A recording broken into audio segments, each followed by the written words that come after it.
மக்கள் மக்கள் நீங்க மக்கள் தானே. என்ன பண்ணாரு?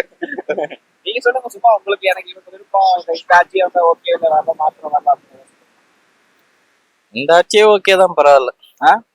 எப்படி 1000 rupees கொடுத்தனாலயா? 1000 rupeesலாம் இல்ல, யாரா இருந்தாலும் எதனா ஒண்ணு பண்ணதான் செய்வாங்க.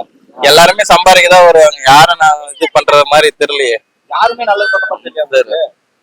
புதுசா விஜயனால வந்திருக்காருல, இப்பதானே வந்து இன்னும் வரல, வந்த பிறகுதானே தெரியும். கட்சி ஆரம்பிச்சு 3வது வருஷம்லாம் கொண்டாடி இருக்காருல்ல. முதல்ல ஆட்சிக்கு வரட்ட வந்த பிறகுதான் தெரியும். ஏன்னா ஓட்டு போட்டதான் ஆட்சி வர முடியும். கண்டிப்பா போடுவோம். கண்டிப்பா விஜயனாக்கு தான் போடுவோம். ஆமா ஆமா. டிஎம்கே அப்ப இந்த ஆட்சி திருப்திகரமா இல்லையா? அப்படி எல்லாம் ஒண்ணும் இல்ல, ரெண்டுமே இதுவா இருக்கு. அவரு ஒரு வாரம் சொல்ல முடியாது, பாக்கலாம். நம்ம ஒரு ஆள் போறதுனால அதுவாகாது, பாப்போம்.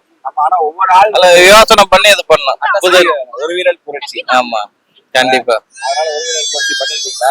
பண்ணிடுவோம் இந்த வருஷம் கண்டிப்பா. மாற்றம் இருந்தா நல்லா தானே இருக்கும், பண்ணிடுவோம். அக்கா நல்லா பேசுவாங்க போல, சைலண்டா பேசுறீங்க. ஒவ்வொருத்தங்களா போலாம். நீங்க சொல்லுங்க, நீங்க யாருக்கு போட்டு நினைக்கிறீங்க இந்த வருஷம்? நாங்க விஜய்க்கு தான். விஜய் தான். என்ன காரணம்? இல்ல அது சார்ந்த மாற்றம் வந்தா நல்லா இருக்கும். விஜய் பிடிக்கும், அது வேற இல்லாம ஒரு மாற்றம் இருந்தா நல்லா இருக்கும். இப்ப இருக்கிற ஆட்சி திருப்தி இல்லையா? எல்லாருக்கும் ஒரு வாய்ப்பு கொடுத்தா நல்லா இருக்கும். அதுதான் அவன் விஜய்க்கு ஒரு வாய்ப்பு கொடுத்தா நல்லா பண்ணுவாருன்னு ஒரு ஏதாவது அவரோட நடவடிக்கை தெரியுது அவங்களுக்கு நல்லா பண்ணுவாருன்னு தானே பண்ணுவாரு, கண்டிப்பா தெரியுது. அவருக்காக இப்போ காசுக்காக பணத்துக்காக மக்கள் அவ்வளவு பேர் அவருக்கு பின்னாடி இல்ல. அவரோட ஒரு அன்பு ஆதரவுக்காக தான் இருக்காங்க.